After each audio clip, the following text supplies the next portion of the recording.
అఖండ కాంగ్రెస్ వైపుగా అడుగులు పడుతున్నాయా? కాంగ్రెస్ ముక్త భారత్ అని బీజేపీ నినాదమిస్తే ఇప్పుడు ఐక్య కాంగ్రెస్ అంటూ ప్రతిపక్షం నుంచి కొత్తగా వాయిసెస్ వినబడుతున్నాయి. సో ఈ అఖండ కాంగ్రెస్ ఆలోచన ఎందుకు వస్తుంది? ముఖ్యంగా తృణమూల్ కాంగ్రెస్లో పరిణామాల నేపథ్యంలో టీఎంసీ కాంగ్రెస్లో విలీనమవుతుంది అని గత కొన్ని రోజులుగా పెద్ద ఎత్తున స్పెక్యులేషన్ వస్తుంది నేషనల్ మీడియాలో. అధికారికంగా కాంగ్రెస్ పార్టీ కానీ తృణమూల్ కాంగ్రెస్ కానీ ధృవీకరించలేదు. పైగా కాంగ్రెస్ ఆర్గనైజేషన్ సెక్రటరీ కేసీ వేణుగోపాల్ ఇవన్నీ రూమర్స్ అని కొట్టిపారేశారు. మనకు తెలుసు, రాజకీయ నాయకులు చివరి నిమిషం వరకు రూమర్స్ అనే అంటారు. ట్రెమర్స్ను కూడా రూమర్స్గా చెప్తారు పాలిటిక్స్లో. కానీ కీర్తి ఆజాద్ తృణమూల్ కాంగ్రెస్ ప్రతినిధిని అడిగితే ఖండించకపోగా ఏదైనా నిర్ణయం అంటూ తీసుకుంటే అదే నాయకత్వమే చెబుతుంది, నాకు తెలియదు అన్నాడు. ఈలోగా నేషనలిస్ట్ కాంగ్రెస్ పార్టీ ఎన్సీపీ కూడా కాంగ్రెస్లో విలీనానికి గతంలోనే ప్రతిపాదించారు శరద్ పవార్ అంటూ మహారాష్ట్ర కాంగ్రెస్ నాయకుడు నానా పటోలే పేర్కొన్నాడు. సో నానా పటోలే చెప్పేదైతే తృణమూల్ కాంగ్రెస్ ఎన్సీపీ రెండూ కూడా కాంగ్రెస్లో విలీనమవుతాయి త్వరలో అని చెప్పి ప్రకటించాడు. ఇంట్రెస్టింగ్ ఏంటంటే సంజయ్ రౌత్ శివసేన ఉద్ధవ్ ఠాక్రే నాయకుడు సమయం ఆసన్నమైంది, కాంగ్రెస్ బలోపేతం కావాలి, బీజేపీని ఎదుర్కోవాలంటే, అందువల్ల కాంగ్రెస్ పార్టీ నుంచి బయటికి వచ్చిన పార్టీలన్నీ తిరిగి కాంగ్రెస్లో మెర్జ్ కావాలి అని కాంగ్రెస్ నాయకుడు కాదు, శివసేన ఉద్ధవ్ ఠాక్రే నాయకుడు ప్రతిపాదించారు. దానిపైన వ్యాఖ్యానించమని అడిగితే శరద్ పవార్ కూతురు ఎన్సీపీ నాయకురాలు సుప్రియా సూలే అన్నది చాలా ఇంట్రెస్టింగ్గా ఉంది. ఆమె ఏమన్నదంటే, అలాంటి ఆలోచన ఎందుకు ఏమీ లేదు, మా ఎన్సీపీ కాంగ్రెస్లో ఎందుకు విలీనమవుతుంది అని అనకపోగా వర్షం రానియండి, అప్పుడు నిర్ణయించుకుంటాం, గొడుగు పట్టుకోవాలా రెయిన్ కోట్ వేసుకోవాలా అన్నారు. Let it rain, we will then decide whether to carry an umbrella or have a rain coat అన్నది. అంటే ఎక్కడా కూడా ఇలాంటి ఆలోచన లేదు అని చెప్పలేదు. కానీ ఈ రెండు పార్టీలు కూడా సరిగ్గా ఒక నియర్లీ 30 years క్రితం, 28 years క్రితం 98లో మమతా బెనర్జీ కాంగ్రెస్ నుంచి విడిపోయి తృణమూల్ కాంగ్రెస్ ఏర్పాటు చేసింది. తర్వాత ఎన్సీపీ శరద్ పవార్, సోనియా గాంధీ కాంగ్రెస్ అధ్యక్షురాలవుతున్న సమయంలో ఆమె ఫారిన్ ఆరిజిన్ గురించి విభేదించి పిఏ సంగ్మా, తారిక్ అన్వర్ లాంటి నాయకులతో కలిసి నేషనలిస్ట్ కాంగ్రెస్ పార్టీ ఏర్పాటు చేశారు. తర్వాత తారిక్ అన్వర్ కాంగ్రెస్కు వెళ్ళిపోయారు, కాంగ్రెస్ నుంచి ఎంపీ కూడా అయ్యారు. మరి ఎందుకని ఈ అఖండ కాంగ్రెస్ ఆలోచన వస్తుంది? మొదటిది ఏంటంటే, నిన్నటిదాకా కాంగ్రెస్ పార్టీ ఇండియా కూటమికి నాయకత్వం ఇవ్వలేదు, రాహుల్ గాంధీతో అయ్యే పనే కాదు, నేనే ఇండియా కూటమికి నాయకురాలు అవుతానంటూ మమతా బెనర్జీ ఎలక్షన్ ముందు వరకు కూడా మాట్లాడింది. కాంగ్రెస్ పైన కంప్లైంట్ ఉన్న నాయకులు, కాంగ్రెస్ని కాస్త ఇరకాటంలో పెట్టాలనుకునే నాయకులు ఈ ప్రతిపాదనకు జై కొట్టడం కూడా మొదలుపెట్టారు.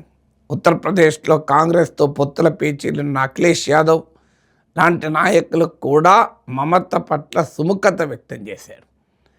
ఈ పరిణామాలు జరుగుతున్న నేపథ్యంలో అసలు రాహుల్ గాంధీనే యాక్సెప్ట్ చేయరు, కాంగ్రెస్ పార్టీ నాయకత్వాన్ని యాక్సెప్ట్ చేయరు అనుకున్న పరిస్థితి నుంచి ఇప్పుడు ఏకంగా కాంగ్రెస్ పార్టీలోనే విలీనము అన్న వదంతుల వరకు వచ్చేసింది. సో దీనికి కారణం ఏంటి? తృణమూల్ కాంగ్రెస్ ఘోర పరాజయమైనంత మాత్రాన కూడా పార్టీ మనుగడ సమస్య కాదు. ఎందుకంటే ఒక ఎన్నికలో ఓడుతుంటారు, ఒక ఎన్నికలో గెలుస్తుంటారు, రాజకీయాలు ఇది సహజం. 15 ఏళ్ల తర్వాత ఓటమి పెద్ద ఆశ్చర్యం ఏమీ లేదు. అందులో 80 seats వచ్చాయి, ఓడిపోయినా కూడా 294 seatsలో 80 seats వచ్చాయి. కానీ ఆ తర్వాత జరిగిన ఆపరేషన్స్ ఇవాళ మమతా బెనర్జీకి ఊపిరాడకుండా అవుతున్నాయి. సో 80 ఎమ్మెల్యేస్లో ఇప్పటికే 64 ఎమ్మెల్యేస్ రిబల్ క్యాంప్లోకి వెళ్ళిపోయారు. 29 ఎంపీస్లో నియర్లీ 20 ఎంపీస్ వెళ్ళిపోయారు. దిగువ శ్రేణి నాయకుల వరకు కూడా తృణమూల్ కాంగ్రెస్ నుంచి వెళ్ళిపోతున్నారు. ఇప్పుడు మేమే అసలు సిసలు తృణమూల్ కాంగ్రెస్ వాళ్ళు చెప్తున్నా అందరికీ తెలుసు వారు అల్టిమేట్గా బీజేపీలో చేరటానికే వెళ్తున్నారని. ఎందుకంటే తృణమూల్ రిబెల్ ఎంపీలు ఏకంగా బీజేపీ నాయకుడు భూపేంద్ర యాదవ్ ఇంట్లోనే సమావేశమయ్యారు. సో అంటే వాళ్ళు రియల్ తృణమూల్ కాంగ్రెస్ అనే క్వశ్చన్ ఎక్కడికి వస్తుంది? వాళ్ళు బీజేపీలో చేరటానికే కదా.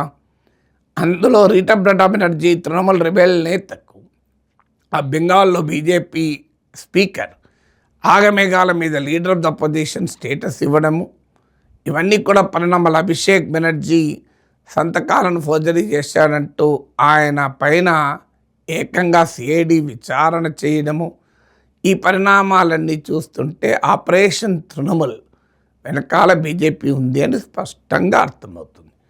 సో అంత ఇది అనుభవం 2023లో ఎన్సీపీకి వచ్చిన అనుభవమే ఇప్పుడు తృణమూల్ కాంగ్రెస్కి వస్తుంది. తేడా ఏమీ లేదు. 2023లో ఎన్సీపీ ఇదే రకమైన పరిస్థితిని ఎదుర్కొంది. సో ఎన్సీపీ నుంచి అజిత్ పవార్ నాయకత్వంలో తిరుగుబాటు వచ్చి చివరకు కోర్టు దాకా పోయి అజిత్ పవార్ నాయకత్వంలోని ఎన్సీపీయే రియల్ ఎన్సీపీ అయిపోయింది. శివసేనలో కూడా ఇదే పరిణామాలు జరిగాయి. ఏక్నాథ్ షిందే నాయకత్వం శివసేనే రియల్ శివసేన అయింది. అయితే శివసేన అస్తిత్వం వేరు గనక ఆ పార్టీ కాంగ్రెస్లో చేరే అవకాశమే లేదు. ఇక కాంగ్రెస్ నాయకుడు రాజస్థాన్ మాజీ ముఖ్యమంత్రి అశోక్ గెహ్లాట్ కూడా పిలిపించారు. సమయం ఆసన్నమైంది. సెక్యులర్ ప్లూరలిస్ట్ పార్టీలన్నీ కాంగ్రెస్లో విలీనమైపోయి రాహుల్ గాంధీ నాయకత్వాన పని చేయాలి అని. సో ఈ ధోరణులన్నీ ముఖ్యంగా కేరళలో కాంగ్రెస్ గెలవడము, తమిళనాడులో కాంగ్రెస్ చాలా స్విఫ్ట్ ఆపరేషన్ చేసి అధికారంలో 30 ఏళ్ల తర్వాత తమిళనాడు ప్రభుత్వంలో భాగం కావడము, విజయ్ ఫినామినా సమయంలో రిమార్కబుల్గా ఎలక్షన్ల తర్వాత కాంగ్రెస్ వ్యవహరించడము, కర్ణాటకలో సంక్లిష్టంగా ఉన్న ఇంటర్నల్ సమస్య పరిష్కరించుకొని డీకే శివకుమార్ సీఎం కావడము, ఇవన్నీ చూస్తుంటే కాంగ్రెస్ 2.0గా మారిపోతుంది. కాంగ్రెస్ కొత్త రూపంలోకి, కంబాటివ్ రూపంలోకి వస్తుందని. ఈలోగా కాక్రోచ్ జనతా పార్టీ పేరిట సివిల్ సొసైటీ నుంచి వచ్చిన నిరసనను కూడా కాంగ్రెస్ ఎంబ్రేస్ చేసుకునే ప్రయత్నం చేస్తోంది. కాక్రోచ్ జనతా పార్టీ డిమాండ్ అయిన ధర్మేంద్ర ప్రధాన్ రాజీనామా చేయాలి అనే డిమాండ్తో దేశవ్యాప్తంగా కాంగ్రెస్ కూడా నిరసనలు వ్యక్తం చేస్తుంది. అందువల్ల ఈ అఖండ కాంగ్రెస్కు మొదటి కారణం తృణమూల్ కాంగ్రెస్, ఎన్సీపీ లాంటి పార్టీల మనగడ అస్తిత్వాన్నే ప్రశ్నార్థకం చేసే బీజేపీ రాజకీయాలు. రెండవది కాంగ్రెస్ పార్టీ కూడా హైకమాండ్ కూడా గతంలో లాగా రిజిడ్ లేకుండా కాస్త అకామిడేషన్. కేసీ వేణుగోపాల్ అత్యంత సన్నిహితుడైన ఆయనను పక్కకు పెట్టి సతీష్ను సీఎం చేశారు కేరళలో. సో కాంగ్రెస్ లీడర్షిప్ కూడా కాస్త స్పిరిట్ ఆఫ్ అకామిడేషన్లో వెళ్తున్నట్టు కనబడుతోంది. ఎందుకంటే కాంగ్రెస్ కూడా అర్థమైంది ఇక తాము మారకపోతే తమను ఆ దేవుడు కూడా కాపాడలేడని. ఇక మూడవది భారతీయ జనతా పార్టీ అప్రతిహత ప్రయాణం.